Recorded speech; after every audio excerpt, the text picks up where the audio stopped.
बिस्मिल्लाहिर्रहमानिर्रहीम। अस्सलाम वालेकुम डियर स्टूडेंट्स। पिछले लेक्चर्स में हमने ब्रेन, नर्व और रिफ्लेक्स एक्शन के बारे में पढ़ा था। उसकी जो समरी थी वो मैंने आपको बता दी थी, लेकिन आज वाले लेक्चर्स में हम सेंस आर्गन्स की समरी बयान करेंगे। तो सेंस आर्गन्स क्या होते हैं? सेंस आर्गन्स हमको कनेक्ट करती है बाहर दुनिया से। मिसाल के तौर पर मैं बोलता हूँ तो जब मेरी बातें कोई सुनता है ना, तो वो मुझसे कनेक्ट हो रहा है। इसी तरीके से अगर मैं किसी चीज़ को देख रहा हूँ तो मैं जब उसको देख लेता हूँ तो उसका मुझसे एक कनेक्शन पैदा हो जाता है। तो इसी तरीके से सेंस आर्गन हमको एक दूसरे से कनेक्ट कर लेती है, हमको बाहर दुनिया से कनेक्ट कर लेती है। और इंसान के बॉडी के अंदर 5 किस्म के सेंस आर्गन्स होते हैं। उसमें एक आंख है और कान है, नोज है, साथ साथ उसमें टंग है और स्किन है। ये 5 किस्म के सेंसरी आर्गन इंसान के बॉडी के अंदर मौजूद होते हैं। तो सबसे पहला हम यहाँ पे डिस्कस करने जा रहे हैं वो है आई। आई क्या होते हैं? आई हर एक इंसान के अंदर 2 होते हैं, यहाँ पे ये मौजूद होते हैं। और इसके साथ साथ present in socket and skull. हमारे स्कल है ना, तो स्कल के अंदर यहाँ पे आई सॉकेट होते हैं, यहाँ पे आंख के लिए खाली जगह होते हैं, तो उसी के अंदर ये मौजूद होते हैं। और उसके साथ साथ प्रोटेक्टेड विद आईलिड्स। हम जब आंख को बंद करते हैं, खोलते हैं, तो इसकी वजह से उसकी हिफाजत भी हो जाती है।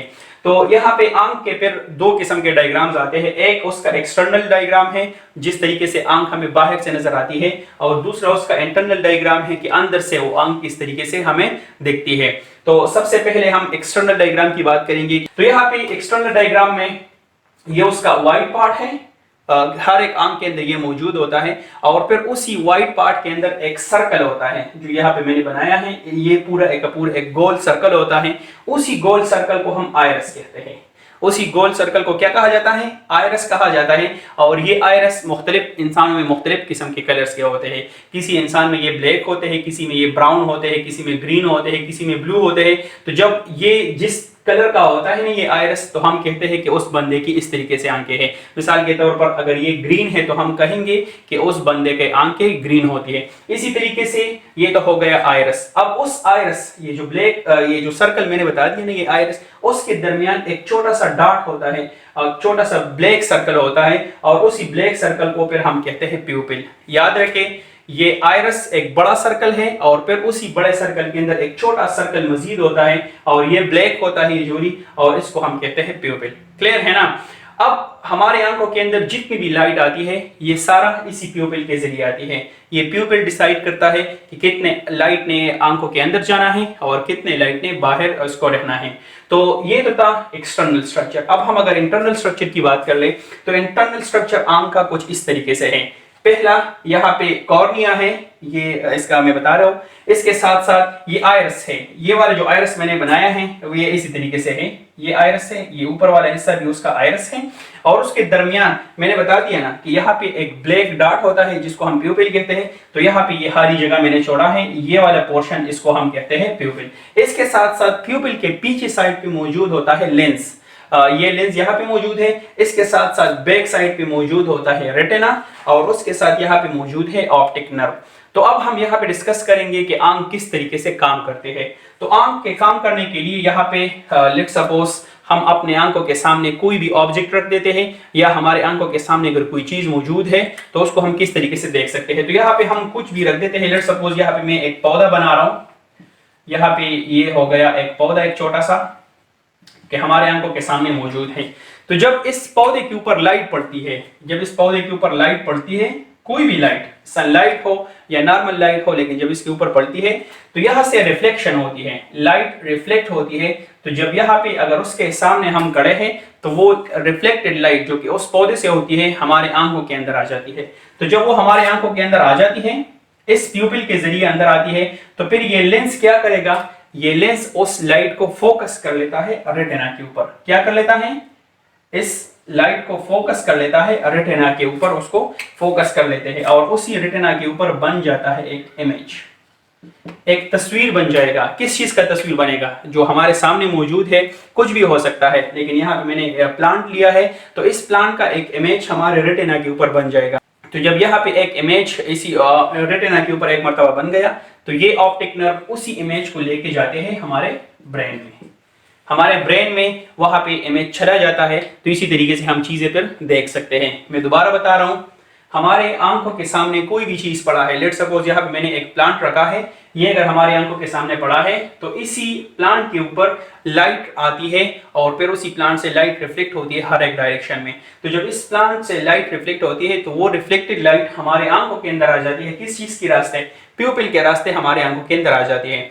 और फिर जब एक मरतबा हमारे आंखों के अंदर आती है तो लेंस का काम ये है कि इसको फोकस कर लेते हैं, किस चीज के ऊपर, रेटिना के ऊपर इसको फोकस कर लेते हैं। तो जब रेटिना के ऊपर ये फोकस हो गया तो रेटिना के ऊपर एक इमेज बन जाता है, किस चीज का इमेज बन गया यहाँ पे, तो यहाँ पे बन जाता है प्लांट का एक इमेज हमारे रेटिना के ऊपर बन जाता है। और फिर रेटिना से वहां पे ऑप्टिक नर्व मौजूद होता है, तो ये ऑप्टिक नर्व फिर रेटिना से उस इमेज को लेके जाते हैं ब्रेन में और इसी तरीके से हम उस चीज को देख सकते हैं। तो ये तो था दिन के हवाले से कि अगर लाइट मौजूद है तो हम चीज़ों को देख सकते हैं, लेकिन आपने नोटिस किया होगा कि हम रात को चीज़ें नहीं देख सकते। तो रात को इसी वजह से चीज़ें नहीं देख सकते क्योंकि रात को लाइट नहीं होती, तो जब लाइट किसी चीज़ के ऊपर पड़ती नहीं है तो वहाँ से रिफ्लेक्शन नहीं होगा, तो इसी तरीके से हम फिर किसी भी चीज़ को नहीं देख सकते। हम चीज़ों को तब देख सकते हैं जब उसके ऊपर लाइट पड़ती है और उससे लाइट रिफ्लेक्ट होती है और वो हमारे आंखों के अंदर आ जाती है, तो इसी तरीके से हम देख सकते हैं, अदरवाइज उसको हम फिर नहीं देख सकते। तो आई को डिस्कस करने के बाद अगली बारी आती है एयर की। एयर एक ऐसा सेंस ऑर्गन है हमारे बॉडी के अंदर जिसके जरिए हम चीज़ों को सुन सकते हैं, जिसके जरिए हम आवाज़ों को सुन सकते हैं। तो यहाँ पे हम एयर का डायग्राम एक्सप्लेन करेंगे और फिर ये एक्सप्लेन करेंगे कि एयर किस तरीके से काम करता है। तो एयर का डायग्राम सबसे पहले देख ले। एयर के बेसिकली 3 पार्ट्स होते हैं। पहला आउटर एयर या एक्सटर्नल एयर भी इसको हम कहते हैं, यहाँ पे दूसरा है मिडल एयर और तीसरा है inner air. Outer air, middle ear and inner ear. तो यहाँ पे पहले हम आउटर ईयर की बात करेंगे कि आउटर ईयर का फंक्शन क्या है। आउटर ईयर जो हमारे बाहर आप लोग देख सकते हो, लेट सपोज ये वाला एरिया हमारे ईयर का, इसको हम कहते हैं आउटर ईयर। और इस आउटर ईयर का काम ये है, आवाजों को कलेक्ट कर लेती है बाहर एटमॉस्फेयर से, एक किस्म का रास्ता उसके लिए बना देता है और फिर उसको डायरेक्ट कर लेता है इनर ईयर की तरफ। तो यहाँ से आवाज आ गया तो इसी रास्ते के जरिए वो आवाज हमारे कानों के अंदर चला जाता है। तो जब एक मरतबा हमारे कानों के अंदर वो आवाज चला गया तो वो पहुंचता है फिर मिडल एयर में। जब मिडल एयर में आ जाता है तो मिडल एयर में यहाँ पे मौजूद होते हैं एयर ड्रम, और इसी एयर ड्रम को हम कहते हैं कान के पर्दे भी इसको हम कहते हैं। तो यहाँ पे एयर ड्रम के साथ वो आवाज टकरा जाती है। तो जब एयर ड्रम के साथ आवाज टकरा जाती है, इसी एयर ड्रम के अंदर वाइब्रेशन पैदा हो जाती है। वाइब्रेशन पैदा होने के साथ साथ उसके साथ यहाँ पे मौजूद होते हैं बहुत ज्यादा छोटे छोटे बोन्स। ये एक बोन है, ये अलग बोन है और ये अलग बोन है। 3 किस्म के छोटे छोटे बोन्स वहां पे मौजूद होते हैं और ये बोन्स फिर क्या कर लेते हैं, यहाँ पे हम इसको लिखेंगे, यहाँ पे मौजूद होते हैं छोटे बोन्स। ये बोन्स भी साथ साथ में वाइब्रेट हो जाते हैं और इसी बोन्स के वाइब्रेशन के बाद फिर वो वाइब्रेशन टकरा जाती है हमारे इनर एयर के साथ। दोबारा मैं बता रहा हूं, आउटर एयर आवाज को कलेक्ट कर लेती है, आवाज को डायरेक्ट कर लेती है, इसी रास्ते के जरिए हमारे इनर एयर में भेजती है। तो यहाँ पे इनर एयर में वो टकरा जाती है एयर ड्रम के साथ, एयर ड्रम में वाइब्रेशन पैदा हो जाएगा, उसी एयर ड्रम से फिर वो वाइब्रेशन ट्रांसफर हो जाएगा, यहाँ पे जो छोटे छोटे बोन्स होते हैं इसमें वाइब्रेशन ट्रांसफर हो जाएगा और फिर जब एक बोन में ट्रांसफर हो गया, दूसरे बोन में ट्रांसफर हो गया, तीसरे बोन में वाइब्रेशन ट्रांसफर हो गया, इसी तरीके से फिर वो वाइब्रेशन ट्रांसफर होता है इनर एयर में। और जब एक मरतबा इनर एयर में वाइब्रेशन ट्रांसफर हो गया तो यहाँ पे मौजूद होते हैं नर्व्स। वो नर्व्स क्या करते हैं, उसी वाइब्रेट साउंड को या उस वाइब्रेशन को फिर लेके जाते हैं ब्रेन में और उसी तरीके से वहां से हम उस चीजों को सुन लेते हैं। मैं दोबारा बता देता हूं, आउटर एयर आवाजों को कलेक्ट कर लेते हैं और उसको फिर डायरेक्ट कर लेते हैं, हमारे इनर एयर की तरफ भेज देते हैं। इनर एयर में एयर ड्रम होता है, एयर ड्रम वाइब्रेट हो जाएगा। तो जब एयर ड्रम वाइब्रेट हो गया तो इसके साथ साथ फिर ये जो उसके साथ मिडल एयर होते हैं ना, मिडल एयर में फिर मौजूद होते हैं छोटे छोटे बोन्स, वो भी वाइब्रेट हो जाएंगे। तो वो वाइब्रेशन फिर वहां से पास हो जाएगा इनर एयर में और इनर एयर के साथ वहां पे लगे हैं नर्व्स और फिर वो नर्व्स उस वाइब्रेशन को लेके जाते हैं ब्रेन में और इसी तरीके से हम चीजों को आसानी से सुन सकते हैं। तो आई और ईयर को डिस्कस करने के बाद अगली बारी आती है नोज की। नोज क्या करता है, बेसिकली नोज 2 किस्म के फंक्शंस करते हैं। एक तो ये स्मेल में काम करता है जिसके जरिए हम चीजों को सूंघ सकते हैं और उसके साथ साथ ये ब्रीथिंग में भी हेल्प देता है। ब्रीथिंग का मतलब सांस लेने के अमल को हम ब्रीथिंग कहते हैं, इसके जरिए हम सांस भी ले सकते हैं।